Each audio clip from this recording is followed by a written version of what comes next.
voortgaan tot op Pinksterdag met hierdie dienste. Ek dink so vanmiddag in my of in die voorbereiding dink ek het nog 2 boodskappe wat eintlik by die gedeelte aanpas, maar ongelukkig het ons nou môre die prediking opleiding. Anders het ek gesê nee, kom môre aan vir ons gaan deur tot Sondag. Hoe wonderlik sou dit nie gewees het. Maar ek wil vir elkeen baie dankie sê wat die tyd uitgekoop het en ook baie dankie vir elkeen wat bygedra het in hierdie week met die heerlike sop en die eetgoed en die hele week wat ons saam die tyd kon geniet het. Ons waardeer die opoffering en die moeite en dit is so lekker om as 'n gemeente saam onsel en ook vanaand en die tyd ook so saam deur te maak in die teenwoordigheid van die Here. Nou ja, hierdie Pinksterreeks het ons gekyk na Nehemia en ons het gesien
en hulle het uit die boek, uit die wet van God, duidelik voorgelees en het verklaar, sodat hulle verstaan het wat voorgelees is.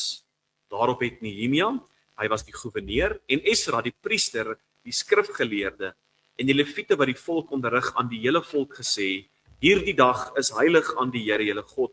Treur nie en ween nie, want die hele volk het geween toe hulle die woorde van die wet hoor. Verder het hy vir hulle gesê, gaan eet lekker spys en drink soetdranke en stuur porsies aan hulle vir wie niks berei is nie. Want hierdie dag is heilig aan ons Here. Wees dan nie bedroef nie, want die blydskap in die Here, dit is julle beskutting. En die Lewiete het die hele volk tot bedaring gebring en gesê, wees stil, want hierdie dag is heilig. Wees dus nie bedroef nie. Net tot sover uit die woord van die Here. Kom ons buig ons hoofde aan bid ons ook saam. Here Jesus, baie dankie vir die heerlike, wonderlike geseënde tyd wat ons so saam kan deurbring as die kinders. Dankie Here dat ons vanaand weer kan kom om uit die woord uit saam te lees, te hoor wat U in hierdie Pinkstertydperk vir ons wil kom deel en sê, en ook so Here met ons kom ontmoet.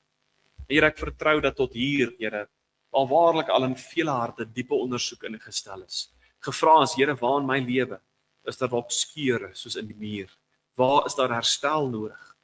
Baie van ons moes dalk gevra het, kom plaas weer 'n las op ons hart om vir U te ywer en te werk. Baie van ons moes gisteraand weer hoor hoe om weerstand teen die sielevyand te bied. En vanaand, Here, wil ons ook so kom vra dat U vir ons sal wys wanneer U ook in ons lewens as 'n gemeente wil kom inbou. Seën ons nou, Here, en word U ook verheerlik. Ons bid dit in die heilige, kosbare en dierbare naam. Amen. Nou, liewe vriende, ons het hierdie Pinksterreeks gesien hoe God weer begin bou. Ons het begin by Nehemia 1 waar die Here eers Nehemia iets in sy eie hart kom lewend maak het. Voor hy nog in die mure geraak het, het dit eers Nehemia se hart aangeraak. Daarna het ons gesien hoe God 'n las op sy hart kom plaas, dat 'n las vir die taak en werk. Iemand moes dit verrig, iemand moes dit doen en God wek 'n man op met 'n visie en 'n plan en hy laat die volk daarbey saam inval. Ons het ook gesien dat wanneer God bou, die vyand altyd teestaan. Sanballat en Tobia en geese met gelag, gedreig en gespot het ons gisteraand gesien. En nou kom ons by die laaste boodskap. Die muur is klaar. En Nehemia 6 vers 15 sê die muur is voltooi in die 52 dae wat hulle daar aangebou het. So net so onder 2 maande het hulle hierdie hele muur herbou. 'n Wonderwerk by homself. Dis ongelooflik. Wat vir jare stikkend was, het God binne hierdie 2 maande kom herstel. Selfs die vyande moes erken het dat dit deur God bewerk en gedoen was. Want God, sien ons in hierdie tydperk, het waarlik vir sy volk gesien en vir hulle deurgedra. En hierdie groot taak wat onmoontlik gelyk het vir mense, was moontlik by God. Maar nou kom ons by die belangrike vraag. Is dit waar die verhaal nou eindig? Die mure is nou klaar gebou. Nou is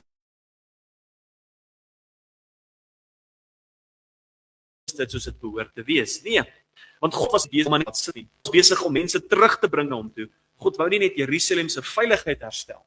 Hy wou inteendeel sien ons Jerusalem se aanbidding herstel. Hy wou nie net mure weer op mekaar rig nie, maar hy wou harte weer bring na sake wat belangrik is. Dit is die groot les van Nehemia. God bou meer as net mure. En dit is ook vanaand se boodskap wanneer God meer as mure bou.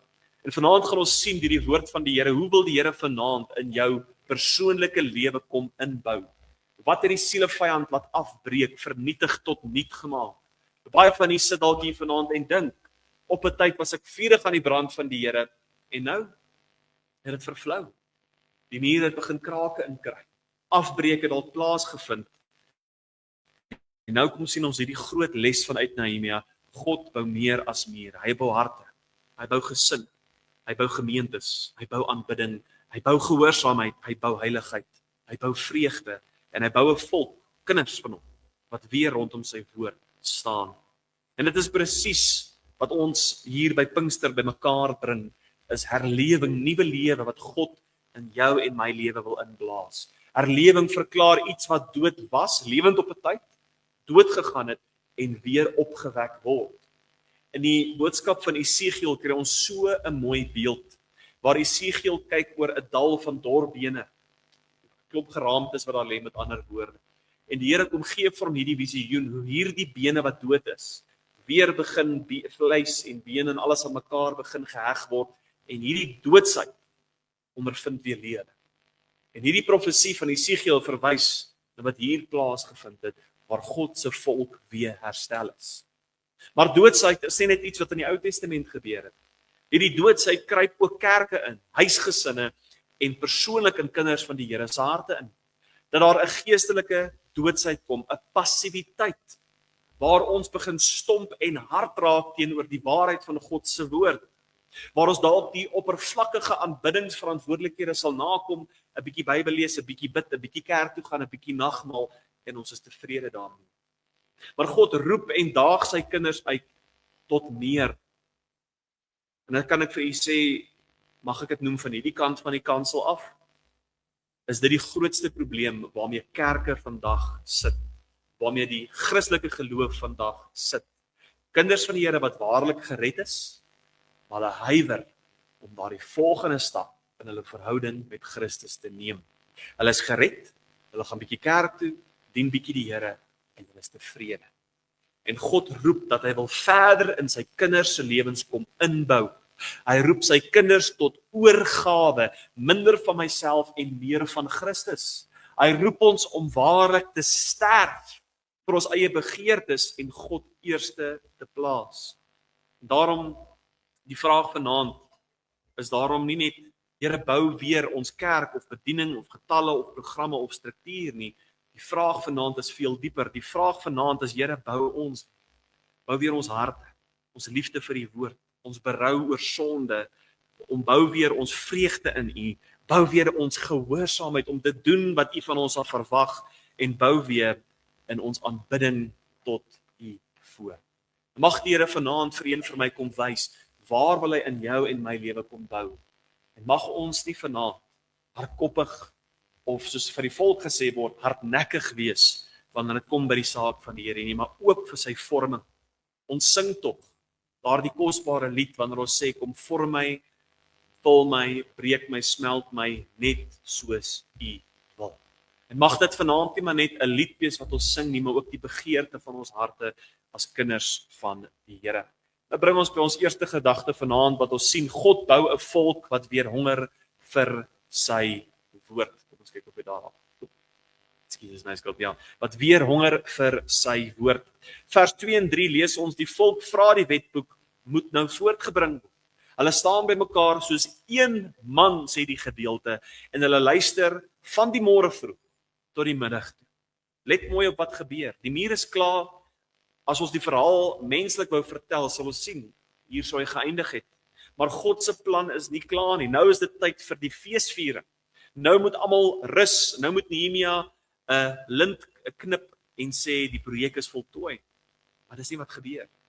Inteendeel sê die volk, nou moet ons voortgaan tot volkome en ware herstel. Ware herstel wat God van ons af begeer. Nie net kan ons tevrede wees dat dit met ons nou goed gaan, die mure is opgebou, God het voorsien tot hier, en nou gaan ons weer terug, net soos die vorige volk, in ons ou sondes, ou gewoontes en ou gebeure. Nee, maar nou moet ons voortsit om waarlik God in ons lewens in alle fasette, alle oomblikke toe te laat. En die volk kom klop aan by Esra. Asseblief, kom lees vir ons die wet. Vertel vir ons van die dinge van die Here. Openbaar vir ons God se wil. Dis 'n groot verskil tussen 'n gemeente wat net 'n Bybel het en 'n gemeente wat honger vir God se woord. Daar's 'n groot verskil tussen 'n huis waar die Bybel iewers lê en stof optel en 'n huis waar huisgodsdienst nog gehou word, geglo word en besonder gehoorsaam. Daar's 'n groot verskil tussen iemand wat sê ek glo die Bybel en iemand wat sê spreek Here, die knegg luister. Dit is waar God bou. Nie net mense wat godsdienstige gewoontes het nie, maar mense wie se lewens weer onder die gesag van God se woord kom. Ek kan vir u sê waar ons so by die skole uitkom in hierdie laaste tyd, wonderlike oop deure, as die Here wil gaan ons môre weer. Breek dit my hart so. Hierdie jong mens, as jy vra gaan jy hemel toe, dan het hulle die gedagte ek is 'n goeie mens, ek doen goeie goed. En dan dink ek aan die woorde wat Micha ook gesê het, my volk gaan ten gronde weens 'n gebrek aan kennis. En ek wil vir u sê dat ons eie volk, ons eie nasie verval omdat hulle nie meer die woord van die Here ken nie. Die Bybels raak toe. Eerder sal die selfone oop wees en mooi aanhalingkies en boodskapies en kort, maklike, toeganklike maniere om hierdie dinge op te lees. As ek vir een voorbeeld kan vertel wat ons ondervind het laasweek, 'n jong meisiekind wat sê sy het nou vir ChatGPT gevra om elke dag vir haar 'n mooi versie te gee dat sy net die dag met die Here kan begin. Die opregtheid is daar, sy bedoel goed. Ek vertel vir haar, dit is soos kitskos, dit is soos om elke aand McDonald's te eet. Ja, dis maklik, gerieflik en vinnig, maar dis nie voedsaam. Dit gaan jou nie volhou en jou gesond maak. Dieselfde met God se woord, liewe vriende. Hierdie lewe is 'n gejaag. Daar is nie tyd vir stilte tyd nie. Ons moet tyd maak. Daar is nie tyd wat ons 'n uur kan uitsit 'n dag om stil te raak, te vergeet van alles rondom en net by God se woord te begin nie. Maar tog moet ons daarvoor tyd maak. Dit kan nie maar net tyd wees nie, met weer vir ons 'n prioriteit word. As ons bid dat God weer moet bou, moet ons verstaan, hy gaan ons altyd terugbring na sy woord. Altyd terugbring wat hy van ons af verwag. Nie 'n kerk nie, nie 'n dominee nie, nie 'n kerkraad of mense nie, maar wat God se woord vir ons sê. Baie mense dink hierdie kanselap, hoe voorbarig is dit dat ons kan sê, so sê die Here. Dis dan 'n mens wat praat. Maar ja, wanneer ons God se woord oopmaak, kan ons saam inslag hê, wat sê God vir jou en vir my vanuit sy woord.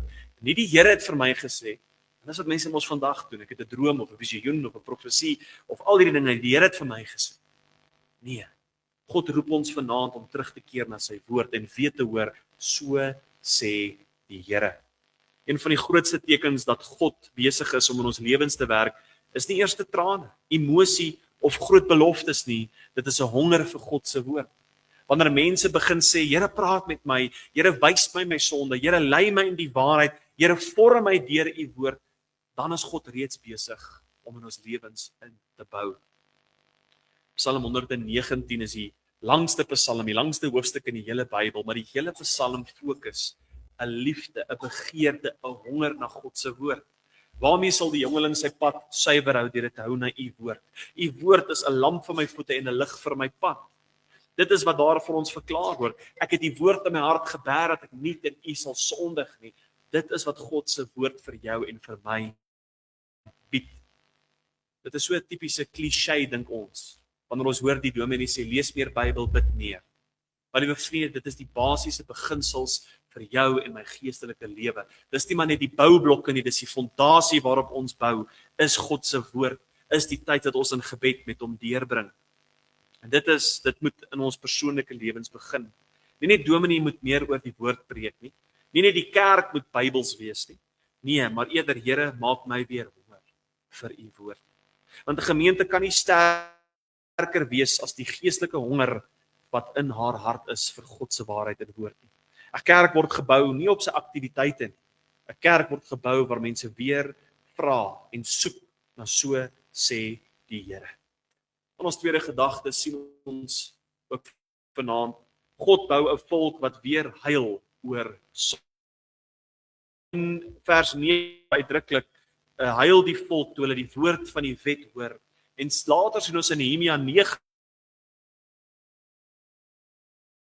weer saam met vas rouklag en belydenis teenoor die Here. Wat hier gebeur het in plaas gevind het, is toe die volk daar staan en vir baie van hulle vir die eerste keer ooit hoor wat die woord van die Here vir hulle sê, wat die woord van die Here van hulle af verwag, bring dit hulle tot 'n diepe besef van tekortkoming en berou in hulle eie lewe. Sê liewe vriende, wat God se woord vir jou en vir my is 'n geestelike spieël.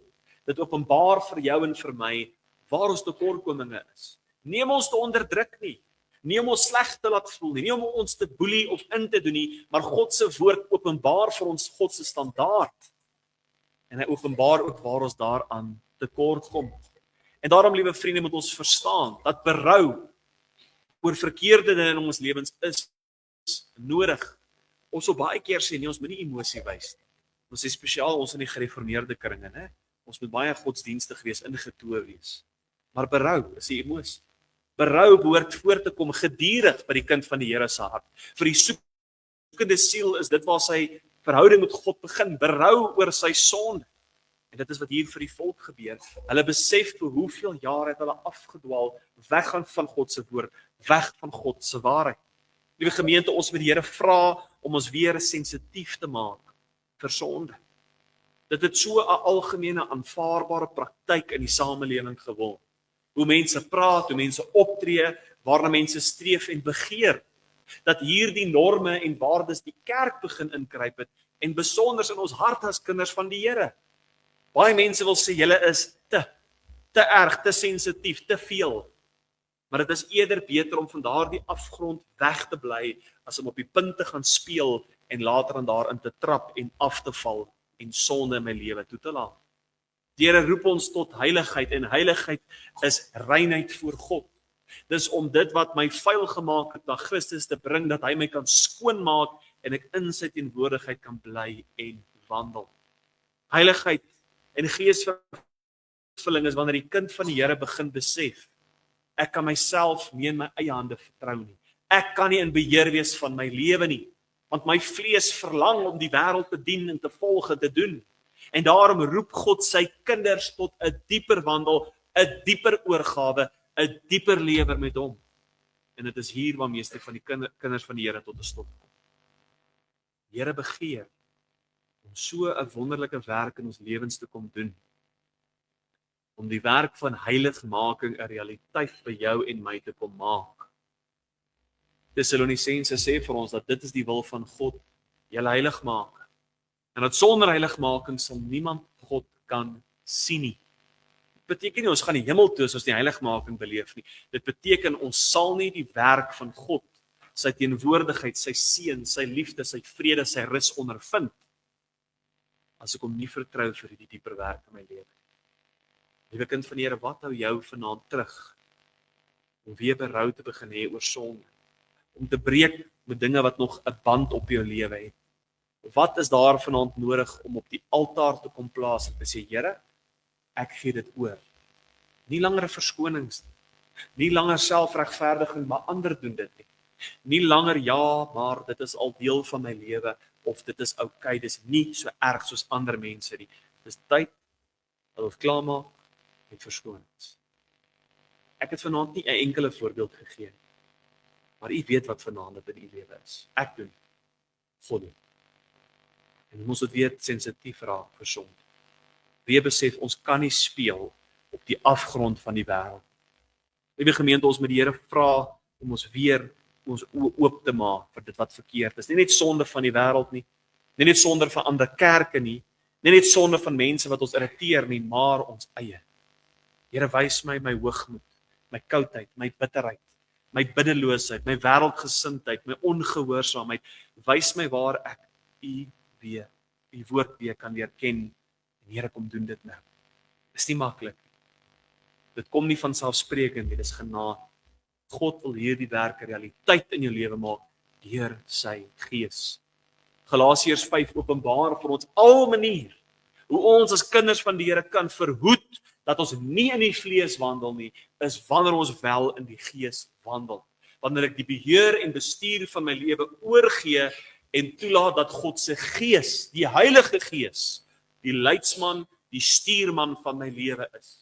Dat ek sensitief ingestel sal wees vir sy leiding en dat hy my sou kom openbaar wat hy van my as sy kind af verwag. Wanneer God jou sonde wys, is dit nie omdat hy wil jou vernietig nie, maar is omdat hy jou wil herstel. Die duiwel beskuldig jou om weg te dryf van God af. Die Heilige Gees oortuig jou om terug te kom na Christus. En dis hoekom daardie twee woorde moet ons mooi vanaand verstaan. Beskuldig en oortuig. God kla jou nie aan nie. God beskuldig jou nie. Dit is die duiwel. Dis een van sy titels. Is dat hy die aanklaer van die broers is. Dis wat Satan beteken.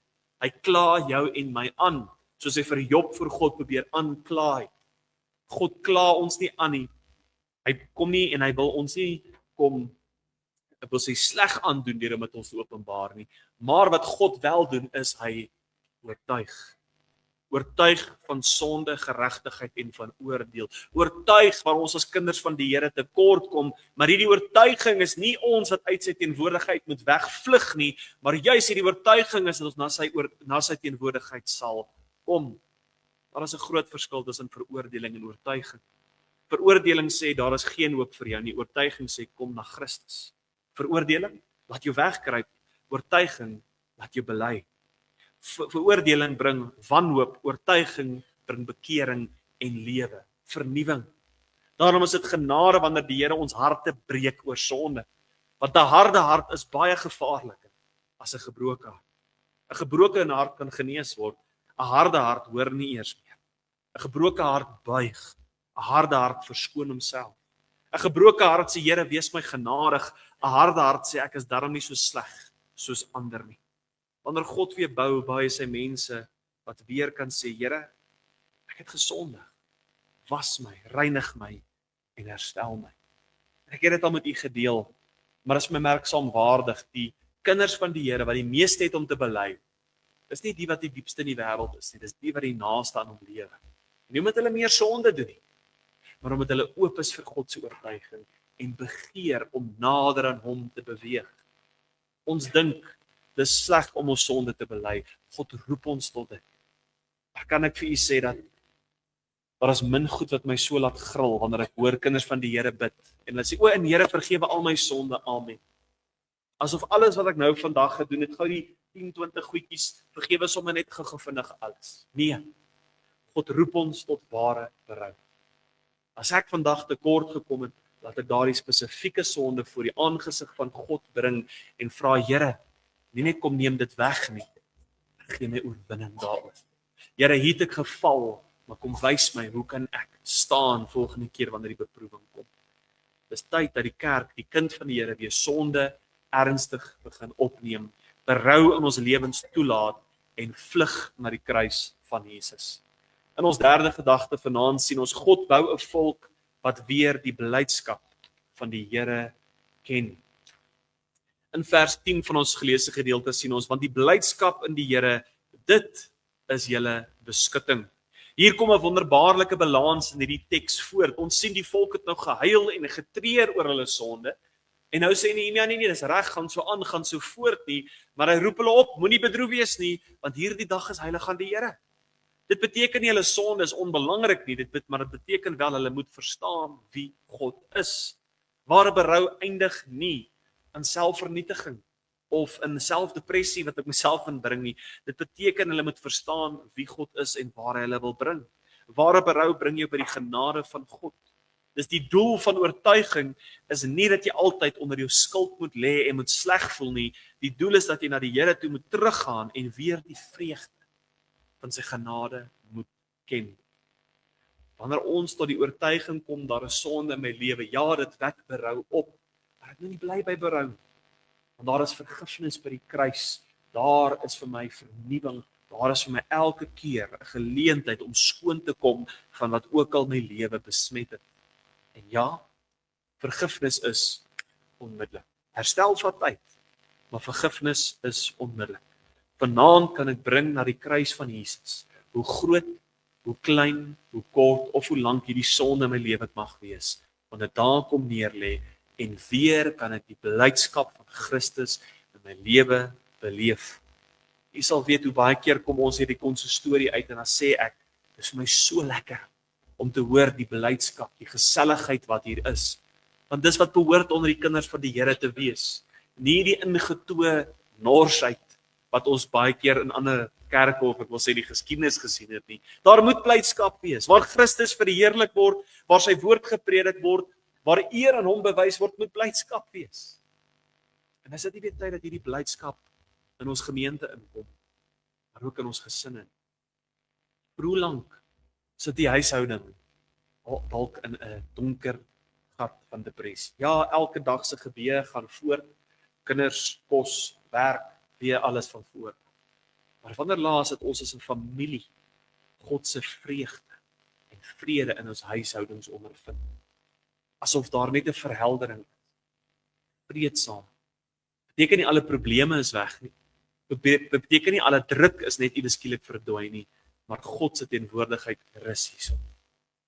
Ek dink 'n Bybelvers wat baie keer ons oorlieg, is 'n vers van Josua wat in so baie huise staan. Ek en my huisgesin, ons sal die Here dien.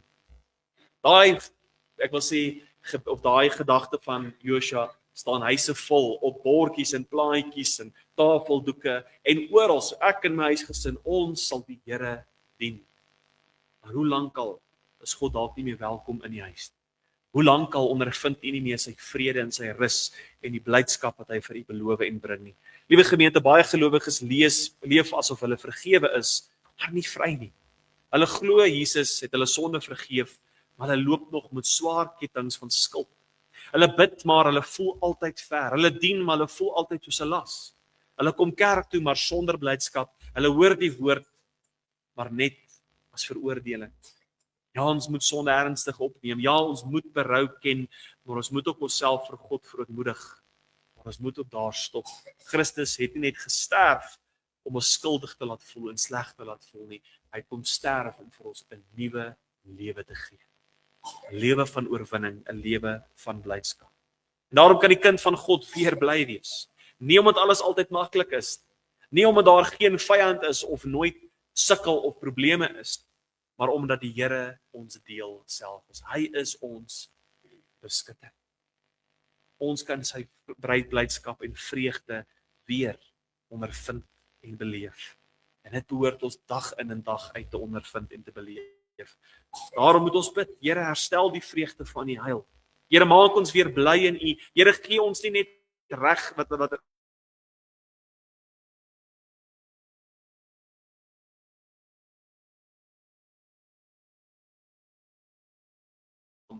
wil leef.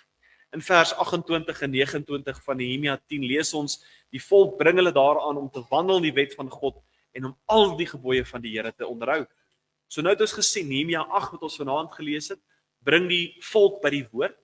Hoofstuk 9 bring hulle by belydenis en hoofstuk 10 bring hulle weer tot 'n nuwe toewyding tot God. Dit is die Bybelse patroon. Hoor die woord, bely die sonde en keer terug na gehoorsaamheid. Die volk sê nie net ons is jammer nie, hulle sê ons wil weer lewe soos die volk van God behoort te lewe. Daardie titel Christen het so goedkoop geword. Ek dink almal in Suid-Afrika is 'n Christen. Wat 'n titel. En ons het vergeet wat hierdie titel se oorspronklike bedoeling was. Oorspronklik in die Bybel was dit eers as 'n belediging gebruik. Wanneer die Jode gesê het, ja, daardie Christene, amper soos 'n kras woord wat gebruik was. En wat het die Christene gedoen? Hulle het daardie titel met vrymoedigheid gevat.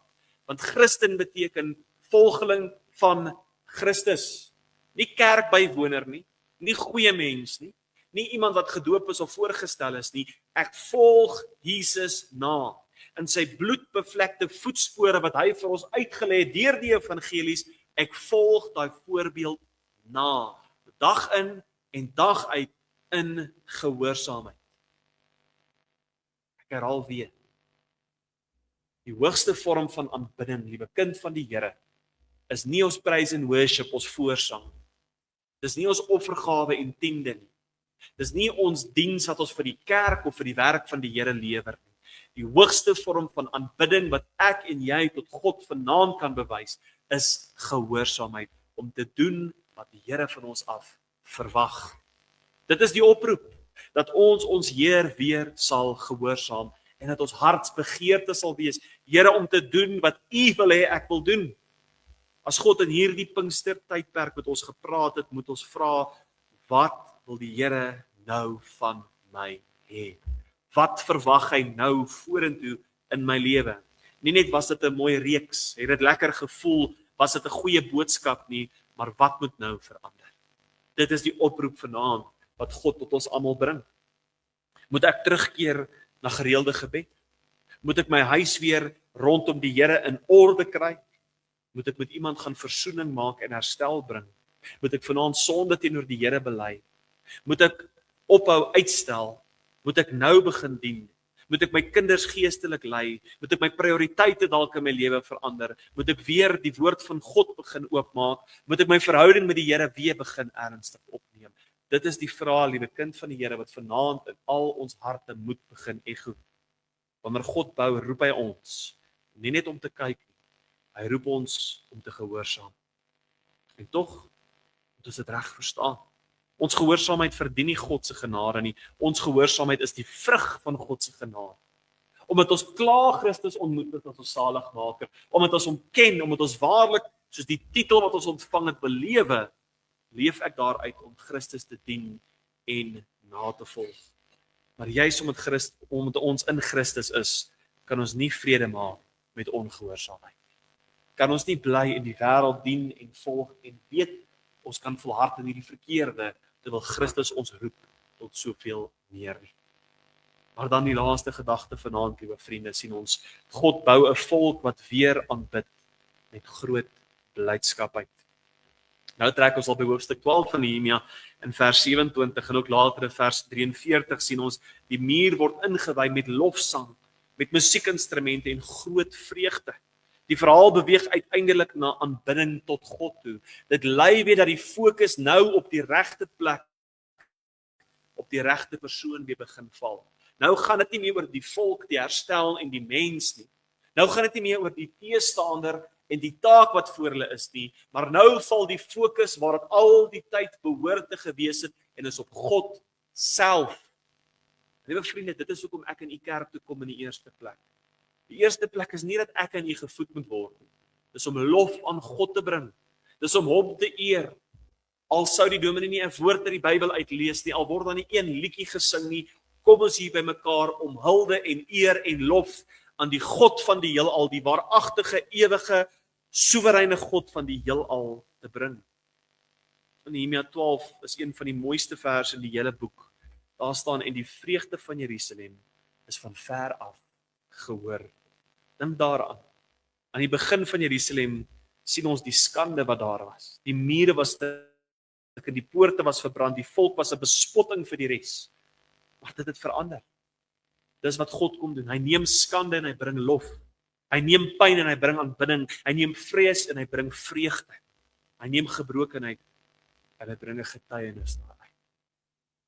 Die doel van herstel is altyd eer aan God. God bou nie net sodat ons gemaklik kan wees nie. Hy bou dit so sy naam weer verheerlik.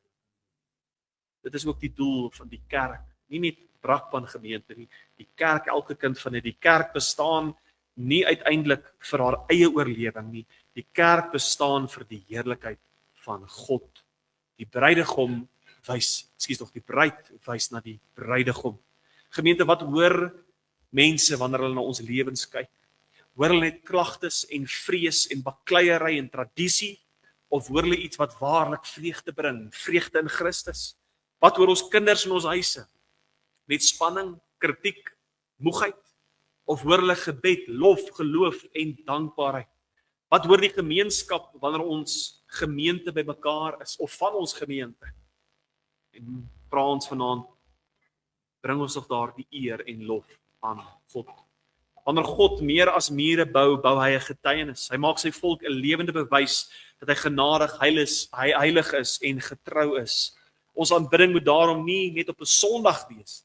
Nie net hier wanneer ons by mekaar vergader nie, maar hierdie aanbidding wat ons beleef moet voortvloei reg deur die week 24/7 waar ook al ons heen gaan. Romeine 12 roep ons op om ons liggame te stel aan God as 'n heilige, waaragtige offer. Hy sê dit is julle redelike godsdiens. Met ander woorde, die ware aanbidding is nie net sang nie, dis my lewe wat aan God toegewy is. Wanneer ek my werk tot eer van God doen, aanbid ek. Wanneer ek my huwelik in gehoorsaamheid aan God leef, aanbid ek. Wanneer ek my sonde bely, aanbid ek. Wanneer ek vergewe, aanbid ek. Wanneer ek dien, aanbid ek. Wanneer ek volhard, aanbid ek. Hoor u op watse fronte en aspekte en areas van my lewe kom aanbidding voor? In elke faset. Om God te verheerlik in wat ook al ek doen.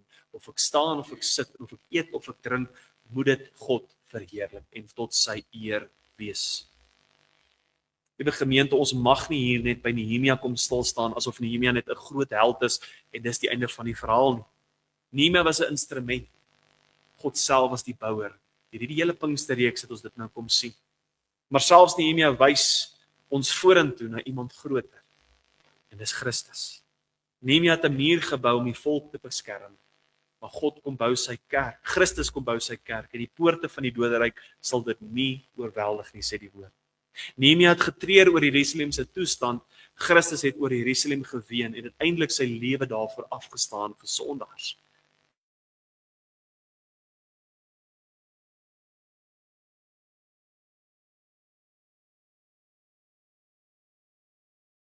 Christus het deur kruis die mag van sonde, dood en van Satan vir jou en vir my oorwin. Die groot vraag vanaand dis is, liewe vriende, laat ons bou. Laat ons toe, laat God ons bou? Laat ons toe dat hy deur sy woord met ons praat. Laat ons toe dat hy ons sondes vir ons kom uitwys en openbaar. Laat ons toe dat hy ons vreugde weer herstel. Laat ons toe dat ons weer gehoorsaam is aan hom en wat hy van ons af verwag. En laat ons toe dat hy ons lewe 'n offer van aanbidding weer kan kom maak. Ek sluit af vanaand, liewe vriende. Ons het begin met gebroke mure. Ons eindig met aanbidding voor mense. Dit is die pad wat Nehemia vir jou en vir my kom openbaar.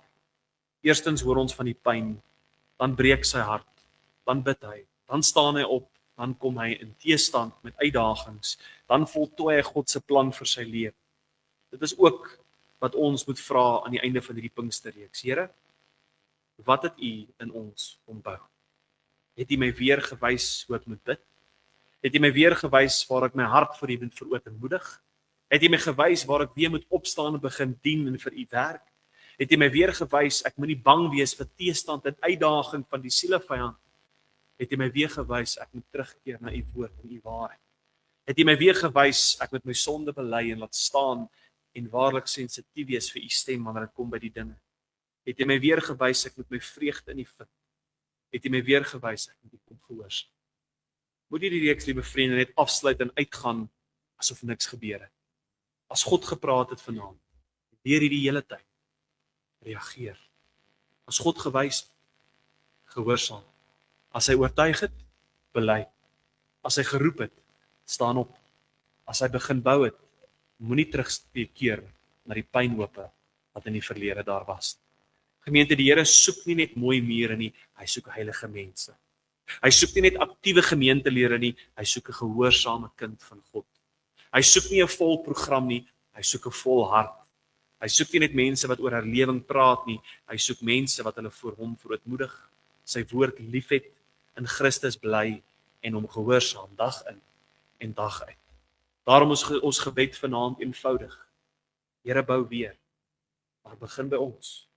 Bou ons harte, bou ons huise, bou ons gemeente, bou ons aanbidding, ons gehoorsaamheid, ons vreugde, kom bou ons getuienis. En mag die vreugde van die Here weer van ver af van hier gehoor word. Mag die Here vanaand hier by jou en by my begin.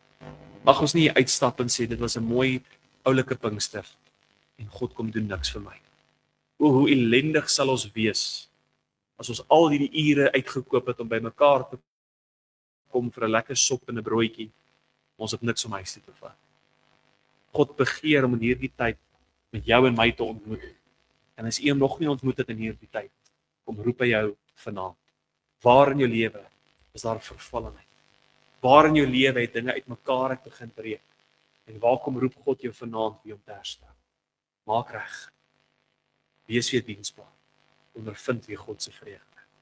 Amen. Kom ons bid saam. Vader Here, ons eer U en ons sê vir U dankie in hierdie tyd wat ons kon uitgekoop het, waar ons waarlik in die teenwoordigheid kon gewees het.